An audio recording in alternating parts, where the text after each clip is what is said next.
آج سے 2 سال بعد بھی اگر آپ کی گورنمنٹ رہے تو لوگوں کو وہ ڈیلیور نہیں ہوگا, وہ ڈیلیورنس جو ہے وہ نہیں ہوگی صورتحال.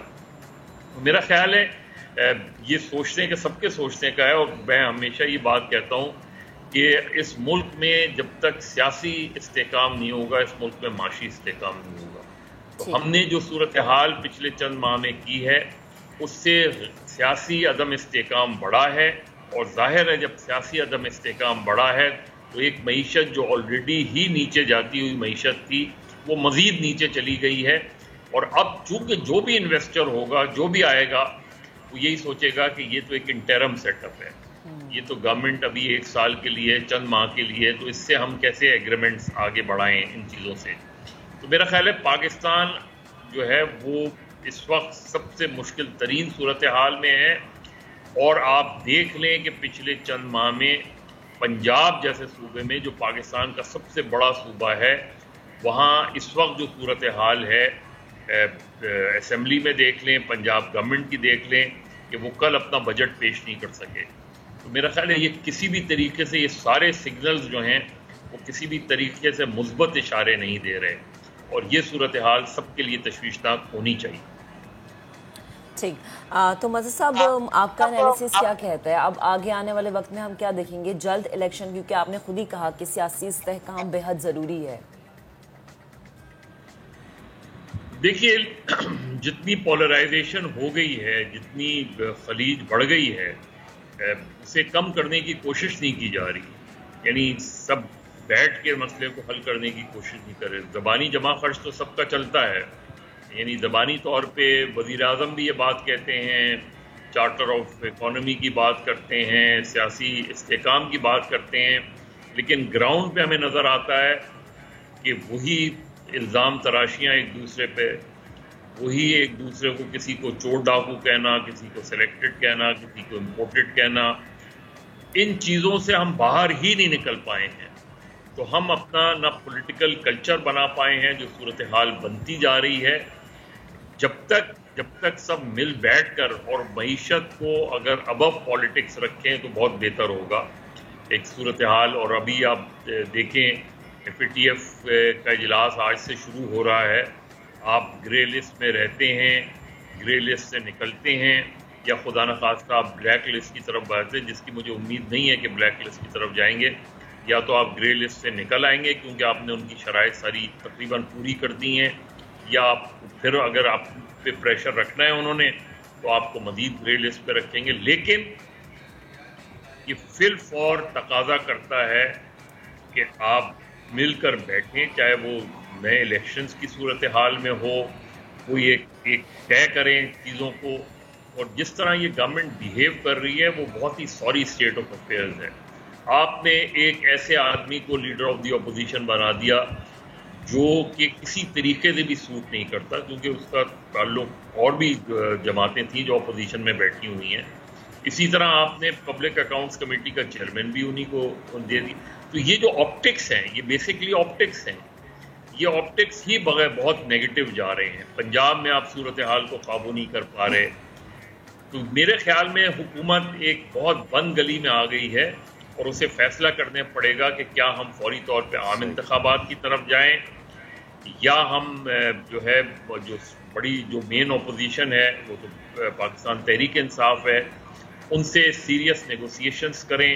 اور دوسری طرف بھی رویوں کو تبدیل, اب عمران خان جس طرح چیف الیکشن کمشنر کے بارے میں یہ باتیں کر رہے ہیں, تو سب سے پہلے تو وہ یہ اعتراف کریں کہ ان کو لانے والے تو وہ خود تھے, وہ تو خود ہی تھے. یہ اب کل انہیں جو ہے وہ پرانے دوست یاد آ رہے ہیں, کل انہیں حامد خان یاد آئے, انہیں نجیب ہارون یاد آئے, عین ممکن ہے انہیں جسٹس وجیز الدین بھی یاد آئیں.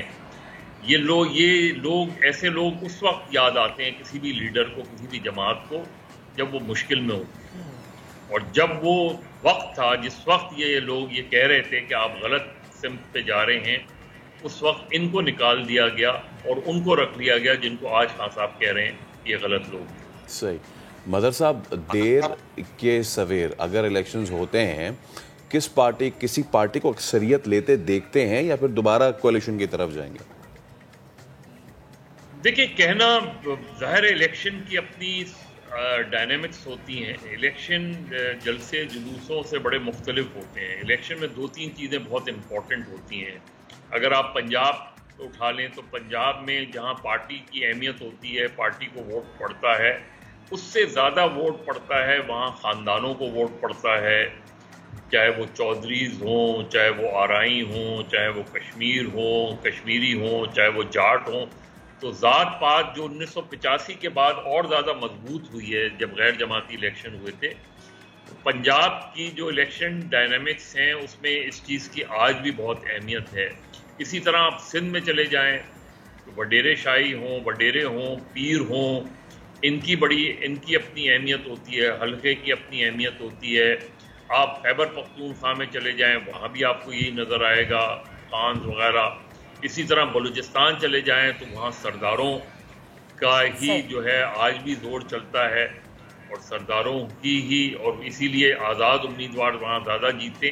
تو یہ پوری الیکشن ڈائنامکس اس لیے آپ کی ایسی ہیں الیکشن سائنس, کیونکہ آپ نے اس ملک میں قیام پاکستان کے بعد اس ملک سے جاگیرداری سرداری نظام ختم ہی نہیں کیا. جس طرح آپ کے پڑوسی ملک نے ختم کر دیا, آپ نے ختم نہیں کیا, آپ نے اس کو قائم رکھا, اس کو مضبوط کیا تاکہ جو ہے وہ آپ کی اس طریقے سے معاملات چلتے رہیں. تو میرا خیال میں الیکشن اگر آج ہو جاتے ہیں, اس چیز کا دعوے تو سب کرتے ہیں, لیکن مجھے اب بھی لگتا ہے کہ شاید کوئی جماعت جو ہے وہ سادہ اکثریت یا 2/3 میجورٹی نہ لے پائے. ٹھیک ہے معزز صاحب, بہت شکریہ, موجود تھے. اور اگین وہی کہ معاشی استحکام کے لیے بڑا ضروری ہے سیاسی استحکام. ابھی ایک بریک لیتے ہیں, بریک کے بعد دوبارہ حاضر ہوں گے. اسٹے ود اس.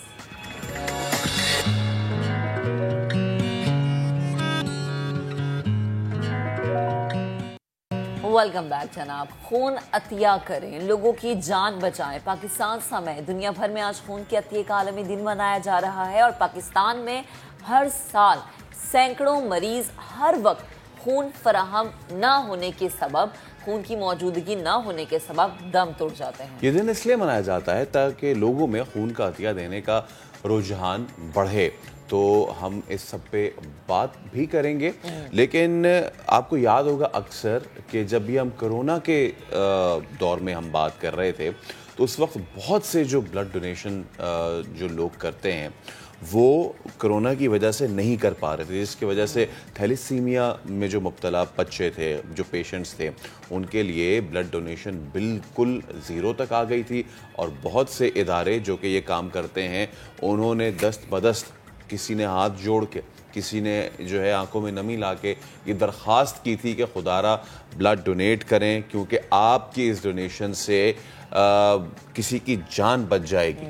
لیکن ہم نے یہ دیکھا کہ وہی اگین فیصل والی بات کی کووڈ کی وجہ سے بہت سارے لوگ اس سے دور بھاگ رہے تھے, بیکاز اس میں آپ کو ظاہر سی بات ہے کہا جا رہا تھا جی کہ بہت زیادہ پریکاشنری میئرز آپ اپنائیں, اور شاید اس وجہ سے لوگ جو ہے اس چیز سے اوائڈ کرتے ہیں. بٹ اگین خون عطیہ کرنا جہاں دوسرے کے لیے ضروری ہے وہیں پر آپ کی جان کے لیے بڑا ضروری ہے. اسی پر بات کرنے کے لیے ڈاکٹر جاوید اکرم صاحب ہمیں جوائن کر چکے ہیں. ڈاکٹر صاحب بہت شکریہ وقت دینے کے لیے, گڈ مارننگ.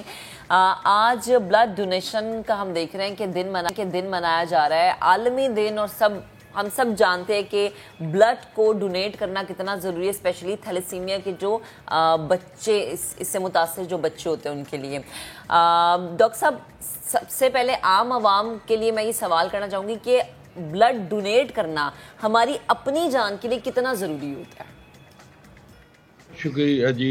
میرا خیال ہے بلڈ ایک آرگن ہے جیسے باڈی کے باقی آرگن ہیں, یہ لیکوڈ آرگن ہے, اور یہ سمجھنا بہت ضروری ہے کہ خون کی جو لائف ہے وہ 120 دن ہے آپ کے جسم میں اور میرے جسم میں. 120 دن کے بعد اس نے ویسے ہی ٹوٹ پھوٹ کا شکار ہو جانا ہے, اور ہمارے جو گدا ہے, بون میرو جس کو کہتے ہیں, گدا ہڈی کے اندر, وہ دوبارہ بنا دے گا یہ بلڈ. ہر روز ہمارے کچھ سیلز ٹوٹ پھوٹ کا شکار ہوتے ہیں, تو اس لیے اگر آپ بلڈ ڈونیشن نہیں بھی کرتے تو آپ کا یہ بلڈ ضائع ہو جائے گا تقریباً 120 دن میں. اور بون میرو کو سٹیمولیٹ کرنے کے لیے آپ کو 3 ماہ سے 6 ماہ بعد بلڈ ڈونیٹ کرتے رہنا چاہیے, اگر آپ کسی ایسی بیماری میں نہیں مبتلا جو آپ منتقل کر سکیں یا آپ خود انیمیا کا نہیں شکار. آپ نے تھیلیسیمیا کی بات کی، وہ تو ایک انڈیکیشن ہے، یہاں ہزاروں اور انڈیکیشنز ہیں. جیسے انیمیا ہے، ہماری یہاں انیمیا بہت زیادہ کامن ہے، اور جیسے کسی کا ایکسیڈنٹ ہو جاتا ہے اس کو بلیڈنگ اتنی ہو جاتی ہے، السر پھٹ جاتا ہے، تو اس کو کئی دفعہ درجنوں بوتلوں کی ضرورت پڑتی ہے، اور وہ بیچارے بہت سٹرگل کرتے ہیں. کیونکہ پاکستان ان ملکوں میں شمار ہوتا ہے جب بلڈ ڈونیشن کی شرح بہت ہی کم ہے. ہمارے مقابلے پہ ایون بھارت میں اور ہمسایہ ملک بنگلہ دیش وغیرہ میں بہت زیادہ بلڈ ڈونیشن ہوتی ہے پر 100,000 لوگ. تو اس لیے میں سمجھتا ہوں کہ یہ تو کسی کی جان بچانے کے لیے تو خیر بہت ہی بڑا کام ہے، لیکن اس کے علاوہ یہ آپ کی زندگی کے لیے بھی بہتر. اور کچھ لوگ جو سگریٹ نوشی میں مبتلا ہوتے ہیں یا وہ بہت موٹے ہوتے ہیں، ان کا ویسے ہی بہت زیادہ بلڈ ان کا بن رہا ہوتا ہے، کیونکہ ان کے جسم میں ہر وقت آکسیجن کی کمی رہتی ہے اور بون میرو ریئیکٹ کرتی ہے زیادہ بلڈ بنانے سے. تو ان کا تو ہم تھراپیوٹیکلی یعنی ان کو بلا کے ان کو وینی سیکشن کرتے ہیں اور ان کا بلڈ نکالتے ہیں، کیونکہ ان کا بلڈ اتنا تھک ہوا ہوتا ہے کہ ان کو کسی وقت بھی کلاٹ بننے کا برین میں یا ہارٹ میں یا پھیپھڑے میں خطرہ ہوتا ہے. تو اس لیے میرا یہ خیال ہے کہ دینا تو اسی نیت سے چاہیے کہ کسی کی جان بچ جائے، یہ بہت بڑی نیت ہے، اور دینا اس لیے چاہیے کہ اللہ تعالیٰ کو یہ چیز بہت پسند ہے. لیکن اس میں آپ کو اپنی باڈی کو بہت زیادہ فوائد ہوتے ہیں، اور اس میں ایک اور فائدہ یہ ہوتا ہے کہ اگر آپ بلڈ ڈونیشن ریگولرلی کر رہے ہیں، خدا نہ خواستہ آپ کا ایکسیڈنٹ ہو جاتا ہے یا کچھ ایسا المیہ ہو جاتا ہے جو کہ ہمارے پاس ساتھ ہوتا رہتا ہے، تو آپ کی قوت برداشت بہتر ہوگی اس بلڈ لاس کو برداشت کرنے میں، کیونکہ آپ کا سسٹم یوز ٹو ہے ریکوری سے. تو اس لیے ایک ہیلدی آدمی کو ہر 3 ماہ یا 6 ماہ یا 1 سال بعد جب اس کو ٹائم ملے، 15 منٹ کا یہ سارا ہے ٹائم جو چاہیے، اور یہ دے، اور اس کے جسم کو کچھ بھی نہیں ہوگا.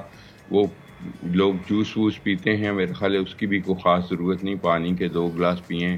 اور اگر آپ صحت مند ہیں تو ضرور ان لوگوں کا خیال کریں جو صحت مند نہیں، اور یہی ہماری آزمائش ہے. جو دولت مند ہیں وہ غریبوں کا خیال کریں، اور اسی لیے ہمیں ایسے ملک میں پیدا کیا گیا جہاں ریسورسز کم ہیں کہ ہم کرتے کیا ہیں. سما کیا کرتا ہے، جاوید اکرم کیا کرتا ہے، ان لوگوں کے لیے کیا آواز اٹھاتے ہیں ہم جن کا کوئی بلڈ ڈونر نہیں ہے اور جن کو انفارچونیٹلی آج بھی بلڈ خریدنا پڑتا ہے، اور وہ پتہ نہیں اپنے کیا کچھ بیچ کے خریدتے ہیں.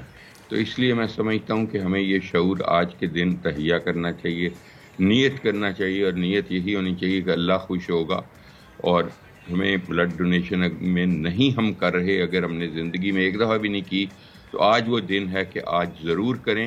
یہ ایکسپیرینس آپ کا بہت اچھا ہوگا، اور آپ کو یہ ایکسپیرینس جب آپ کو یہ جھجکشاہٹ ایک جو آپ شائع ہوئے کر رہے تھے یہ ختم ہوگا آپ کا ایکسپیرینس، تو آئی ایم شیور کہ you will become regular blood donor, not blood seller, blood donor.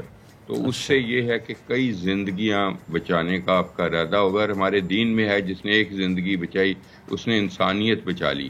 تو اس لیے کچھ بچے ہمارے ایسے ہیں تھیلیسیمیا وغیرہ کے جن کی تو لائف ہی ڈیپینڈ بلڈ پہ کرتی ہے. آئی وش کہ ہم انہیں بون میرو آفر کر سکیں. بون میرو میں نے پمز میں شروع کرائی تھی، اور کئی جگہ پہ میں نے شروع کرایا بون میرو ٹرانسپلانٹ. وہ کیوریٹیو ہے، وقتی طور پہ ان کی جو لائف لائن ہے وہ ڈپینڈ کرتی ہے بلڈ ڈونیشنز پہ. اسی طرح جو گردے فیلئر کے مریض ہیں جو ڈائلسس پہ ہیں، ان کو بھی اکثر ہر ماہ 1-2 بلڈ کی ضرورت پڑتی ہے. یہ وہ لوگ ہیں جن کو سکل سیل انیمیا وغیرہ کئی بیماریاں ہیں جن میں ہمیں بہت زیادہ بلڈ ڈونیشنز کی ضرورت رہتی ہے. اور سٹرگل کر رہا ہے ملک اس لحاظ سے کہ ہمارے ڈیزیز برڈنز بہت زیادہ ہیں اور ڈونرز کم ہیں. اور یہ صرف اور صرف شعور نہ ہونے کی وجہ سے، غلط فہمیوں کی وجہ سے ہے. مجھے کمزوری ہو جائے گی، میں وائٹامن لے رہی ہوں، یا میں ویسے ہی کمزور ہوں، ان چیزوں کو آپ کی کمزوری ختم ہوگی بلڈ ڈونیشن سے، بڑھے گی نہیں. کہ آپ کا جو آٹونومک نروس سسٹم ہے وہ اتنا بہتر فعال ہو جائے گا کہ آپ کو ہر کمزوری سے پروٹیکٹ وہ کرے گا. تو اس لیے میں اپیل یہی کروں گا آپ کے ذریعے کہ جو بھی ہم ہیں پاکستانی، ہم بہت بڑا ملک ہیں، دنیا میں 3را بڑا ملک بننے جا رہا ہوں، لیکن ایک آٹے میں نمک کے برابر بھی نہیں ہم. تو ہمیں اپنا سوچنا ہے, آپ کو اپنا سوچنا ہے, جو آپ کے کیمرہ مین کو اپنا سوچنا ہے کیا یہ دن ان کے لیے گیم چینجر ہو سکتا ہے آج, جو کہ بلڈ ڈونرز ڈے ہے, اور کیا آج ہم ارادہ کر سکتے ہیں کہ آج ہی ہم پہلا اپنا لائف کا 1 پوائنٹ بلڈ دیں گے کسی کے لیے, اور پھر جب آپ کو اچھا ایک خود کانفیڈنس ہو جائے گا تو ایم شیور آپ ہر 4-5 مہینے جا کے ضرور بلڈ ڈونیشن کریں گے. اس سے آپ کا آئرن لوڈ بھی سیٹ رہے گا اور آپ کے آٹونومک سسٹم بھی اچھا رہے گا, اور آپ نہیں بھی کریں گے تو آپ کا وہ بلڈ ختم ہو جانا ہے ود ان. بالکل, اور یہی چیزیں ڈاکٹر صاحب آج کے دن کے مناسبت سے ہم نے یہ سوچا لوگوں کو یہ اویئرنیس پہنچائیں کہ اگر آپ بلڈ ڈونیٹ کر رہے ہیں تو وہ صرف اس بندے کی جان نہیں بچا رہا بلکہ آپ کی اپنی صحت کے لیے بہت اچھا ہے. بہت شکریہ ڈاکٹر صاحب, آپ ہمارے ساتھ موجود تھے. جی اچھا جی, بریک لیتے ہیں اور بریک کے بعد ایک ایسے بہن بھائیوں سے ہم آپ کی ملاقات کروائیں گے جو ایک دوسرے کی ہمت بنے ہیں اور پاکستان کا نام انہوں نے روشن کیا ہے. اب یہ اندازہ فیصل کو دیکھ کے لگا چکے ہوں گے وہ بہن بھائی کون ہے, لیکن بریک کے بعد اسٹے ود اس.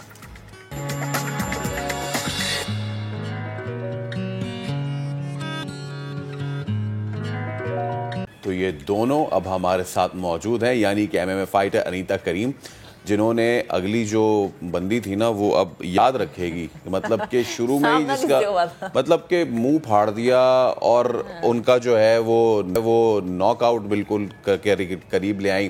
اور اس کے ساتھ ساتھ MMA فائٹر اور ان کے کوچ اور ان کے بھائی علومی کریم بھی ہمارے ساتھ موجود ہیں. بھائی سب سے پہلے تو انیتا آپ کو بہت بہت مبارک ہو, اتنے بڑے اسٹیج پہ پاکستان کو ریپرزینٹ کر کے ون کر کے کیسا محسوس کر رہی ہیں؟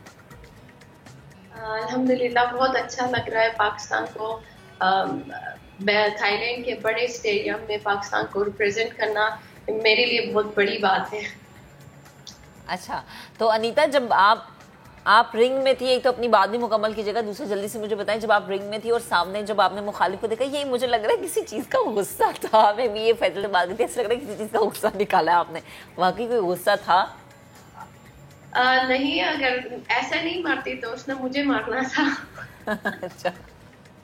اچھا, بھائی جو ہے وہ آپ کی ٹریننگ کراتے ہیں, وہ خود بھی MMA فائٹر ہے علومی, تو میں اس سے پہلے کہ بھائی سے پوچھوں آپ مجھے بتا دیں کہ بھائی جب ٹریننگ کراتے ہیں تو وہ ایسا بھائی کراتے ہیں یا پھر ایسا کوچ کراتے ہیں, ایسا ٹرینر کراتے ہیں, ڈانٹ ڈپٹ پڑتی ہے؟ فائٹ فورٹریس جو میرے بھائیوں کا جم ہے, علی سلطان اور احتشام کا, ساتھ ساتھ میرے بھائی بھی فائٹ بھی کرتے, کوچنگ بھی کرتے. میرے بھائیوں کا ایک ہی رول ہے کہ میٹ پر جب ہم انٹر ہوتے ہیں تو ہمیں as a teammate treat کیا جاتا ہے, وہاں پر کوئی ریلیشن کچھ نہیں, اور جس طرح سے وہ ٹریننگ کرتے ہیں اسٹوڈنٹ کے اوپر چیختے ہیں, چلاتے ہیں, ایسے میرے ساتھ بھی یہی ہوتا ہے. کوئی میرے ساتھ پیار محبت سے ایسے کوئی وہ ٹریننگ نہیں ہوتی ہے. ہاں, ٹریننگ ختم ہونے کے بعد پھر میں اپنے بھائیوں کی لاڈلی بہن بنتی ہوں. صحیح, ٹھیک. اچھا جی, اب آپ ذرا آپ کے بھائی سے بات کر لیتے ہیں, آپ کے ٹرینر بھی ہے, تو علومی صاحب آپ بتائیں کہ بہن کی جیت پر, اپنے اسٹوڈنٹ کی جیت پر کیسا محسوس کر رہے ہیں آپ؟ آبویسلی ہر ٹیچر کو جو ہے نا فخر ہوتا ہے, ناز ہوتا ہے اپنے اسٹوڈنٹ کی جیت پہ, لیکن جب وہ آپ کی بہن ہو ساتھ ساتھ تو جو ہے آپ کے جو نروز ہوتے ہیں تھوڑے زیادہ جو ہے نا ایکٹیو ہوتے ہیں, ایڈرینلن رش بہت زیادہ ہوتا ہے, ایک تو ایموشنز بہت زیادہ ہوتے ہیں کہ بہن بھی ہے پھر ساتھ میں اسٹوڈنٹ بھی ہے, تو وہ ایموشنز کنٹرول کرنا تھوڑا مشکل ہو جاتا ہے. کیونکہ چاہے جو ایک پکچر سوشل میڈیا پہ کافی وائرل ہوئی ہے مجھے میری انیتا کو گلے لگاتے ہوئے, تو اس میں شاید وہ نظر آ رہا ہے کہ میری فیلنگز کیسی تھیں, بٹ الحمدللہ پورا ہمیں کانفیڈنس تھا کہ انیتا جیتے گی اور جو ہے نا بہت اچھے پرفارم کرے گی, اور بالکل جس طرح ہم نے ٹریننگ کی تھی 100% بالکل ویسے ہی جو ہے نا اس نے پرفارم کیا. صحیح. تو علومی صاحب آپ بھی فائٹر ہیں, تو آپ نے کس طرح سے یہ مینیج کیا, کیونکہ ظاہر ہے کہ ایک بہن ہو جائے یا اسٹوڈنٹ ہو جائے, سکھانا اور اس کے لیے پھر اپنے کام سے بریک لینا بڑا ضروری ہے, تو آپ نے بریک لیا اپنے کام سے ٹریننگ کے لیے ان کی؟ نہیں, بیسیکلی ہم تھائی لینڈ میں ابھی بیسڈ ہے پتایا میں, فیٹیکس ٹریننگ سینٹر میں جو ہے نا دے ور کائنڈ انف کہ انہوں نے ہمیں اسپانسر کیا ہے, ہم یہاں کے اسپانسرڈ ایتھلیٹس ہیں, تو یہاں پہ انیتا نے ٹریننگ کی, لیکن ساتھ میں جو گیم پلان تھا اور ایکسٹرا جو کام ہوتا ہے وہ ہم لوگ ایکسٹرا ٹائم لگائے تھے. تو صبح ہماری جو 2 گھنٹے کی کلاس ہوتی ہے, ٹریننگ ہوتی ہے, اس کے بعد جو ہے نا 1 گھنٹہ ہم ایکسٹرا خود ہم جو ہے نا ٹرین کرتے تھے, تو میں بتاتا تھا کہ کیا کرنا ہے کیسا کرنا ہے, تو اس میں ٹرین کرتا. پھر دوپہر کو ہمارا سیشن ہوتا ہے, شام کو سیشن ہوتے ہیں, تو دن میں ہمارے 3 سیشن ہوتے ہیں. ہر سیشن کے بعد 45 to 50 minutes جو ہے نا میں اور انیتا چیزوں کو پریکٹس کرتے تھے, ڈرل کرتے تھے, جو چیز ہم نے فکس کرنی تھی, جو ہے نا جو گیم پلان تھا. تو یہ سمجھیں کہ 3 سیشنز ہمارے روز کے ڈیلی ہوتے تو ہم نے 3 ایکسٹرا سیشنز لگا رہے تھے. تو اس میں میری بھی ایک طرح سے ٹریننگ ہو جاتی تھی ساتھ میں, اور جو ہے نا انیتا کی بھی چیزیں کور ہو جاتی تھی. اچھا انیتا, یہ تو آپ بتائیے گا ہی کہ آگے آپ کے کیا پلانس ہیں, اگلی کون سی باؤٹ ہے جس کو آپ جیتنے جا رہی, ساتھ یہ بھی بتائیے آپ جیت گئی ہیں, کوئی انعام کا اعلان ہوا؟ فی الحال کچھ بھی نہیں ہوا ہے. بس یہ اچھے سے اچھے ایونٹس میں فائٹ کرنے کا پلان ہے میرا, تو ہوپ فلی انشاءاللہ. اور مجھے یہ آخر میں دونوں بتا دیں, کریم آباد کے پہاڑوں میں رہنے والے یہ جو کریم فیملی ہے, وہاں پہ ہنزا میں لوگ ماؤنٹینئرنگ کرتے ہیں اور لوگ ٹیچنگ کے شعبے میں بہت زیادہ وابستہ ہیں, تو آپ لوگ اس طرف کیسے آ گئے؟ بیسیکلی جو ریتا نے بتایا ہمارے دونوں بڑے بھائیوں کا, ان کو مارشل آرٹس کا بچپن سے شوق تھا, تو انہوں نے چاہا کہ کس کو ایسا آرٹ بناتے ہیں, کوئی ایسا فائٹنگ آرٹ ہو جو سیلف ڈیفینس کے لیے بھی استعمال ہو سکے.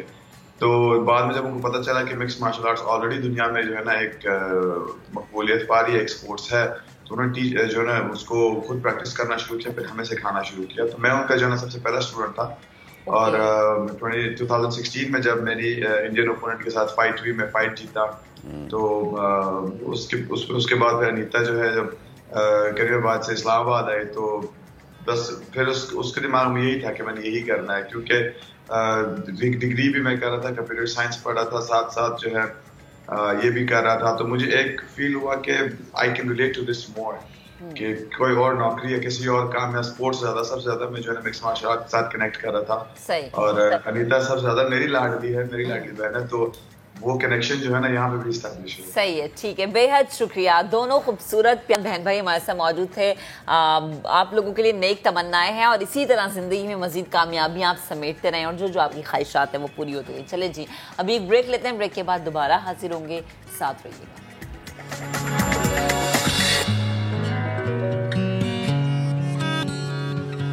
ایک بار پھر کہیں گے آپ کو خوش آمدید. نیپرا نے حیدرآباد کے علاقے اسلام آباد چوک میں ٹرانسفارمرز پھٹنے کے واقعے کا ذمہ دار ہیسکو کو قرار دیتے ہوئے 1 کروڑ روپے جرمانہ عائد کر دیا. ہیسکو کو سوگوار خاندانوں کو فی کس 35 لاکھ روپے اور ملازمت دینے کا بھی حکم دیا ہے. بات کریں گے اپنے نمائندے وہاب کامران سے.